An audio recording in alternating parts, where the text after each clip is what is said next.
that using technology, but of course not losing that human touch, human intelligence. Deepika, how do you make sure that we don't lose that?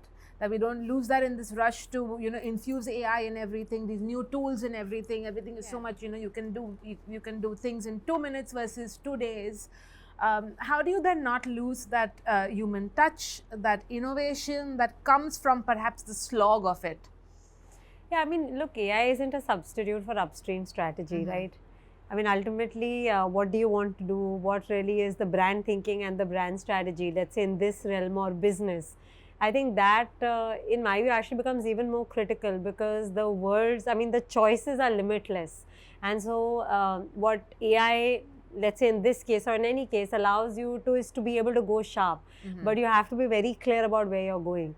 So I think that two parts to that. The first is, of course, I think in general in business, certainly in the context of AI, I think it is opening up such a large plethora of possibilities. Like even as an organization, just there is so much you can open up.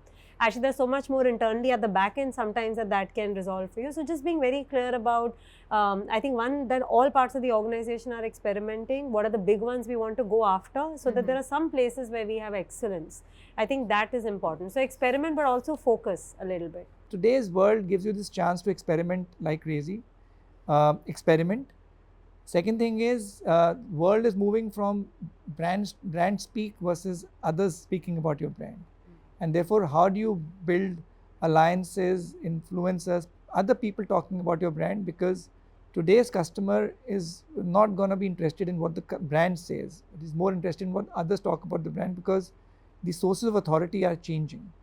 Adapt to that, and therefore work with this ecosystem rather than trying to work on it alone. That's what really what I would be looking forward in 2025 and beyond.